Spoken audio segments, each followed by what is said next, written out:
Hello everyone. So in this video we are going to discuss the preamble of the constitution. So basically we will start our constitution from here, but before discussing our constitution and the preamble, what we are going to do is we are going to have some idea about nationalism, because without nation, without a state, you generally don't have something called constitution or preamble.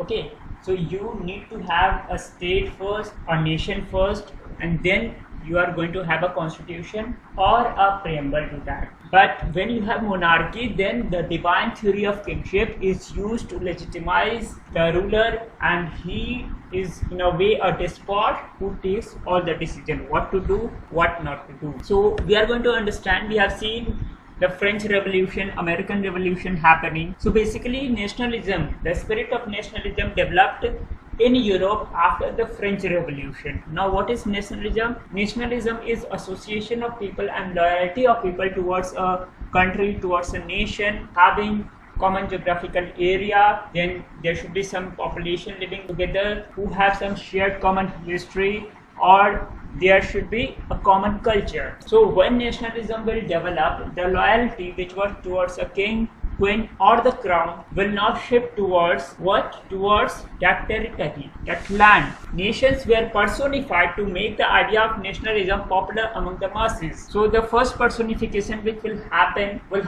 in France. France state will be personified as Marianne, and then a similar thing will happen in Germany, and the name will be given Germania, as you can see in the figure. And the painters of those times will start painting or depicting a particular nation in a human form, that is leading to their personification.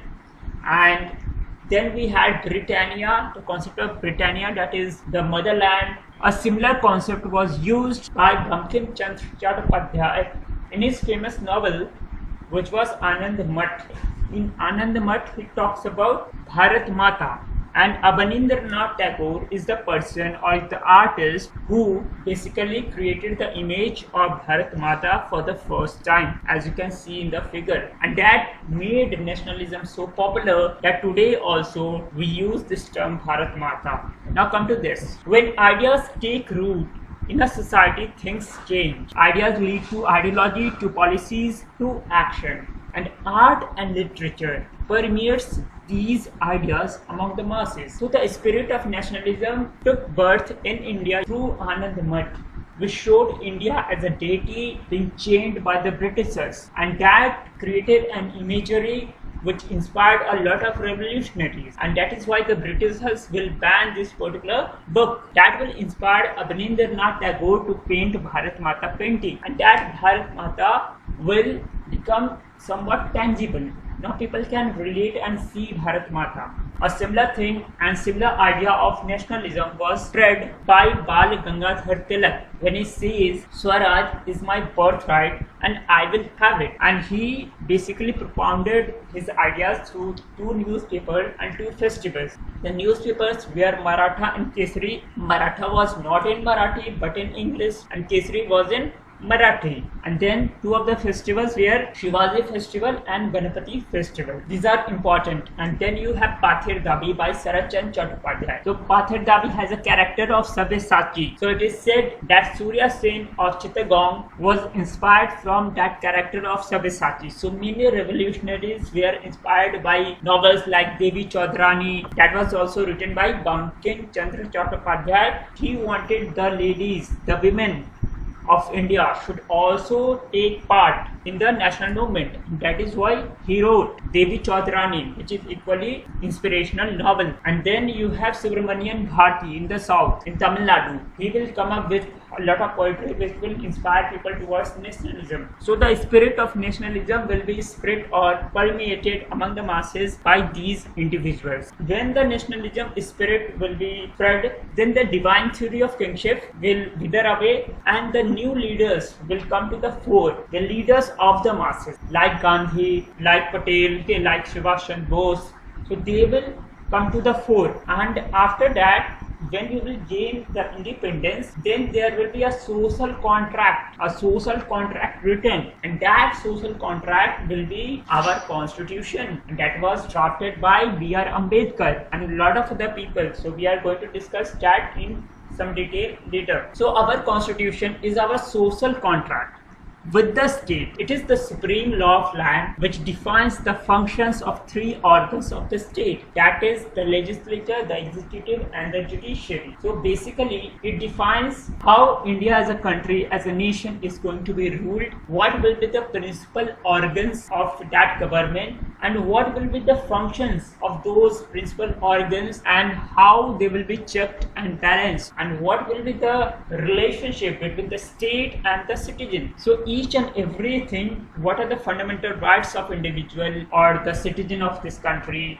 and what are the fundamental duties, and what are the DPSP for the state to follow, all have been enshrined in the constitution. And this is very important, because if you are aware of fundamental rights, if you are aware of DPSP, it is going to benefit you a lot in the next round, which is interview round or TISS-MAT or TISS-PAT round. So it also defines the relationship between the citizen and the state. Our constitution starts with the phrase, "We the people of India." Thus it imbibes the idea of popular sovereignty as given by Rousseau. It is a secular state and grants its citizens fundamental rights of freedom of speech and expression as advocated by Voltaire. And it also talks about secularism, which is present in our preamble.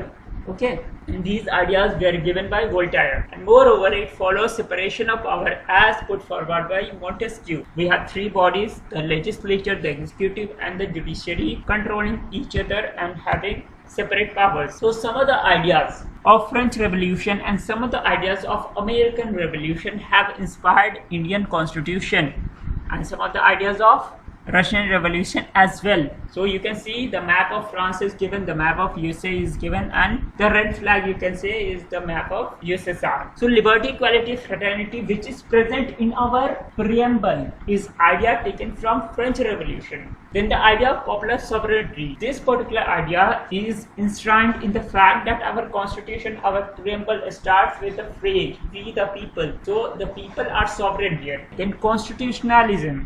Having a constitution and following that in spirit is also there in India.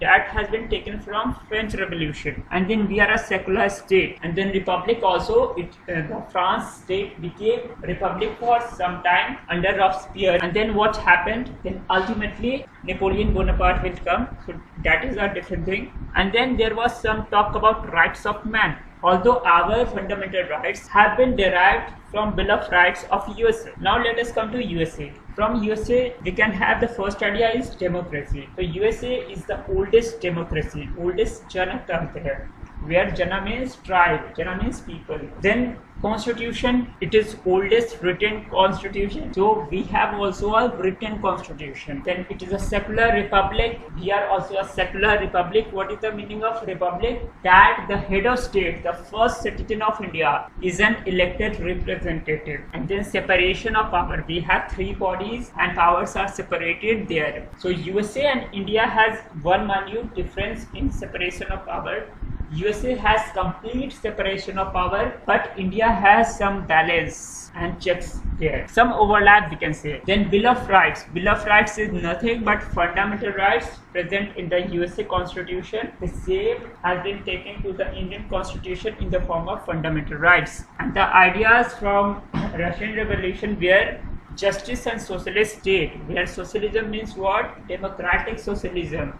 Okay, we have to attain the goal of socialism, but in a democratic, progressive way. And what is socialism? Basically, because every individual derives his profit from society, the resources of society should be shared equitably. That is socialism. And justice, we talk about three types of justice: social, economic, and political. So these are the ideas of Russian Revolution, and this we are going to see how from Article 14 the idea of justice will come up, and also Article 39A, which talks about free legal. Now come to this. This is our preamble. So you have to learn this by heart if possible, What it says, we the people of India having solemnly resolved to constitute India into a sovereign, socialist, secular, democratic republic. Sovereign, socialist, secular, democratic republic, and to secure to all its citizens justice, liberty, equality, and fraternity. So we are going to see in detail. The first phrase is we the people of India. This highlights that the sovereignty of this state, this nation lies in people. Okay, the people are sovereign. The government is gaining legitimacy not through any divine theory or something, but the legitimacy through what? Through the people. That is why we have this phrase, having solemnly resolved to constitute India. We want to constitute India into what? Into a sovereign, a state which is capable of taking her own decisions, is not bound by any higher authority, Then socialist. What is socialism? As I talked, that there should be equitable distribution of resources. So the aim of Indian state is to attain socialism, democratic socialism. Then secular, the state will have no religion and it will maintain equidistant from each religion. Then democratic, the representative of the people will be ruling, or you can say democratic means a government by the people for the people. Then you have republic. What is republic? Republic means when the head of state or the first citizen of state is elected either directly or indirectly and is not hereditary, as the case is in the case of Britain. In Britain, the head of state is queen. She is hereditary, but in India, the head of state or the first citizen is the president, and he is indirectly elected. And to secure to all its citizens, what? Justice. What type of justice? Social, economic, and political. That we have to give social, economic, and political justice. Then liberty of thought, expression, belief, faith, and worship, which we will see in Article 19. So there should be liberty of thought, expression, belief, faith, and worship. And then equality of status and of opportunity. There should be similar opportunity given to all. There should be a level playing field. And to promote among them all fraternity, assuring the dignity of individual and the unity and integrity of nation. That is why we are going to see fraternity, assuring the dignity of individual and the unity, integrity of nation. So this is reflected in Article 21, right to life. And in our Constituent Assembly, this 26th day of November 1949, do hereby adopt, enact, and give to ourselves this Constitution. Now, American Constitution was the first one to start with a preamble. The preamble is an introduction to the Constitution which contains the essence of the Constitution. And the American Constitution also starts with the same phrase, we the people. The preamble of the Indian Constitution is based upon the objective resolution drafted by and moved by Pandit Jawaharlal Nehru and adopted by the Constituent Assembly. So before independence, Constituent Assembly was formed, whose job it was to come up with a constitution so that the country which will become independent will be governed through that set of laws, For that, a Constituent Assembly was formed, and in that Constituent Assembly there was an objective resolution. What will be our objective? So that was presented by Pandit Jawaharlal Nehru, and the preamble has been taken from there only. It has been amended once by the 42nd Constitutional Amendment of 1976, which added 3 new words: socialist, secular, and integrity. So in 1976, 42nd Amendment happened. You can remember by 4 plus 2 is equal to 6, and 1976 you have at the end 6. So here 3 new words were added. They were socialist, secular, and integrity. These 3 words are important. A question might come. Now the preamble. It is the soul of our constitution. It is important because it represents the vision of our constitution makers and highlights the basic tenets of Indian state. It starts with the phrase, we the people of India, which means that the Indian constitution derives its legitimacy from the people of India. It describes the nature of the Indian state, that will be sovereign, socialist, secular, democratic republic. It also specifies the objective of the constitution will be to strive for social, economic, and political justice. We talked that 3 types of justice should be there: social, economic, and political. Further, it specifies the state objective of ensuring liberty of thought, expression, belief, faith and worship, equality of status and of opportunity, fraternity, assuring dignity of individual. So this is also important. And then what?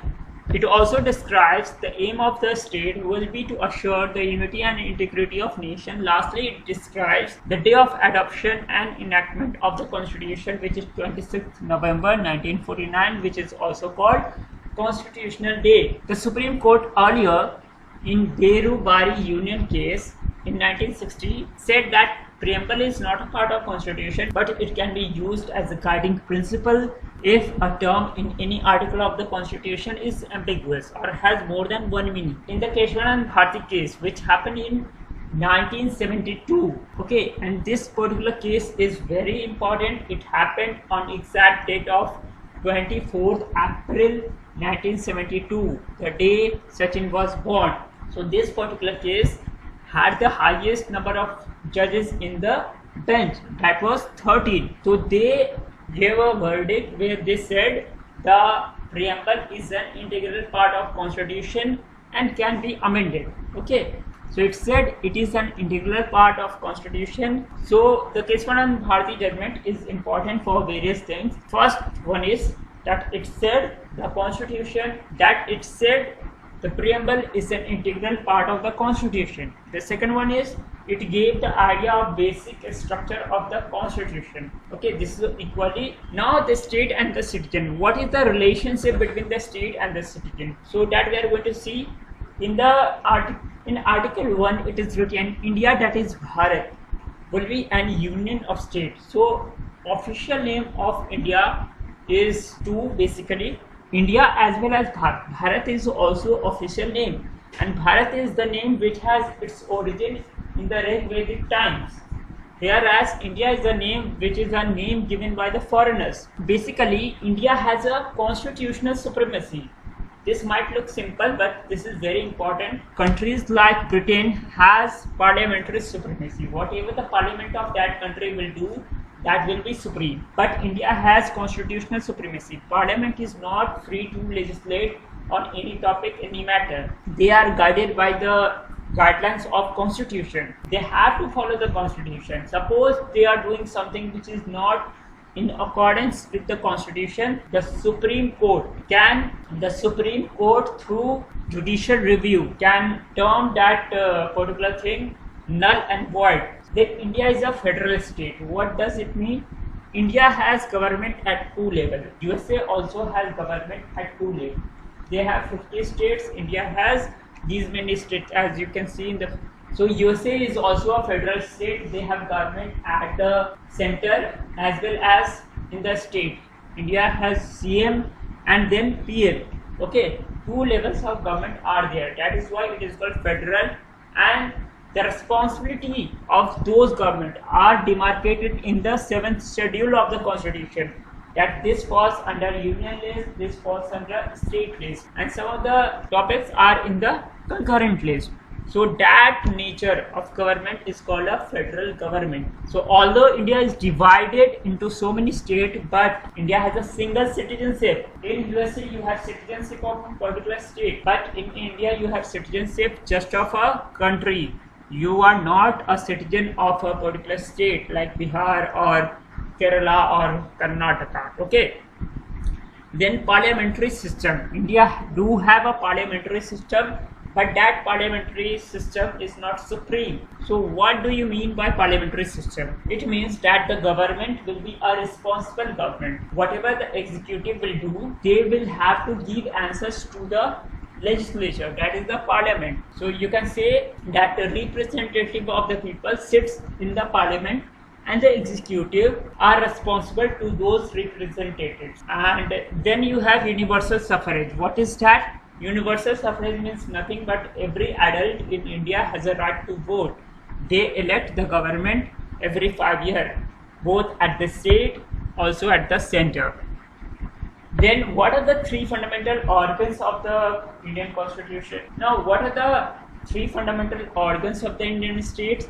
They are executive, legislature and judiciary.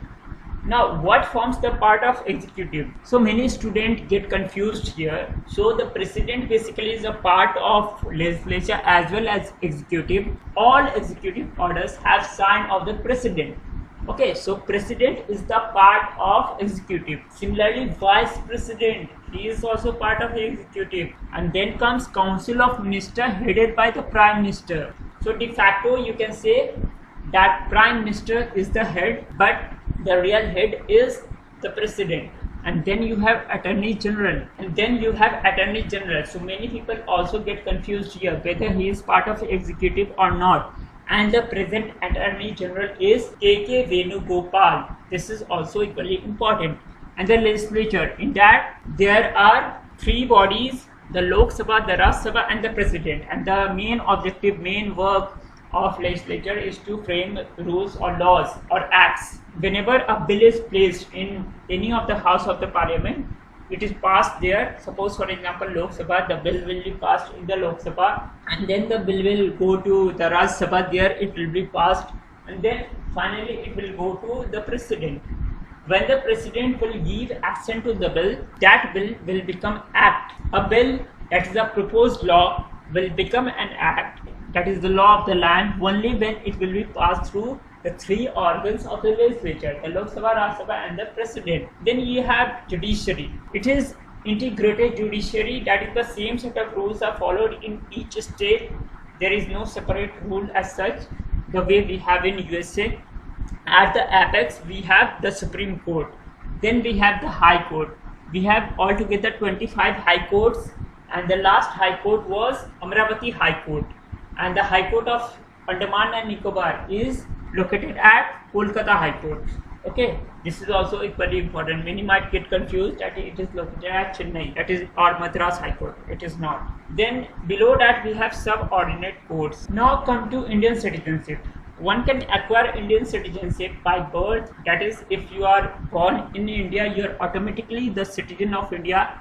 By descent, that is, if your father, mother are born in India, then you can become citizen of India by descent. Then you have by registration, I will come to it later, and then by naturalization.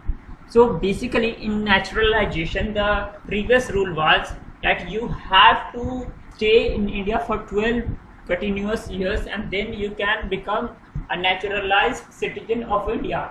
But in this CAA or Citizenship Amendment Act, the amendment was made where all those people were included in that will become the citizen of India in just 6 years. So this is important. So in that particular act, this number of years was reduced from 12 to 6. And then by incorporation of territory. So whenever you have some territory coming to India, the people living there will also become the citizen of India. For example, a few years ago, maybe 3-4 years ago, we have exchange of enclaves and conclaves with Bangladesh. There were parts of Bangladesh within India, there are parts of India within Bangladesh. So we exchanged that. When we did that, all the citizens of Bangladesh who were inside India became basically a part of India, because conclave and enclave were exchanged and they automatically became the citizen of India by incorporation of territory. Now by registration, there are certain times when citizenship is given by registration. As in case of Nelson Mandela, he was given Bharat Ratna, which is highest honor given to a citizen. So before that, he was registered as a citizen and then he was given Bharat Ratna. He was from which country? He was from South Africa. Okay. Now come to this, people and the state. What are the relationships? So the first relationship is there will be free and fair regular elections and there will be adult suffrage, that is irrespective of gender, caste, religion, etc. Each and every individual have adult suffrage, that is they have the right to vote. So this is very important, they have the right to vote. And then you have free and fair regular elections, which is taken care of by Election Commission of India. Then you have fundamental rights. Some of the rights are there in the constitution which are inalienable, you can say, although there are some restrictions over that, reasonable restrictions, which we will talk about. So apart from that, there are certain fundamental rights which are available to all the citizens of India. Then fundamental duties. When there are rights, there are some obligations also. Then we have DPSP. This is the most important part for you all because a lot of question can come in the next round as well as this round from this particular topic, that is directive principles of state policies. So we are going to discuss that also. These are set of principles which a state should follow while framing a law. A successful democracy like India provides other tools for people to voice their concerns, like peaceful protests, like pressure groups. What are pressure groups? Trade unions, FICCI. So those are examples of pressure groups. Then debate, discussion and deliberation. As a successful democracy, we have this space for debate, discussion and deliberation. And the press is free. In countries like China and North Korea, you can't have protest, you can't have debate, discussion and deliberation, and the press is also not free. Now come to this. To protect and preserve and implement the constitutional mandate, we have certain things incorporated in the constitution. The first one is rule of law, which is reflected in Article 14, which says equality before law and equal protection of laws. So it basically talks about that rule of law will be established in India. Okay, the Indian state will function according to a set of rule, and then system of checks and balance. So we have responsible government. We have three organs: the legislature, the executive and the judiciary. Each and every organ controls the other two. For example, the executive is responsible to the legislature. If they will not have the majority in legislature, the government will fall. Similarly, the judiciary, they check on the action of legislature or the executive. If there is violation of the constitution, they will struck that part of the legislation. So there is a check and balance available. Then final interpreter of the constitution is the Supreme Court through judicial review. Previously, right to privacy was not considered a fundamental right, but the recent interpretation by the Supreme Court gave this verdict that right to privacy is a fundamental right. The protector of the constitution. Who is the protector of the constitution? Many people have this confusion. Many people think it is the Supreme Court, but then you will see the Article 60, which has the oath of the president. It talks about job of the president will be to protect the constitution. So he is the protector of the constitution. Then impartial constitutional bodies. There are several bodies which are constitutional, which are mentioned in the constitution, and they should be impartial. They are Election Commission, which conducts free and fair elections every 5 years. Then Comptroller and Auditor General of India, which does auditing. Then Finance Commission, how the tax pool should be distributed among the state, among the union or to the local bodies.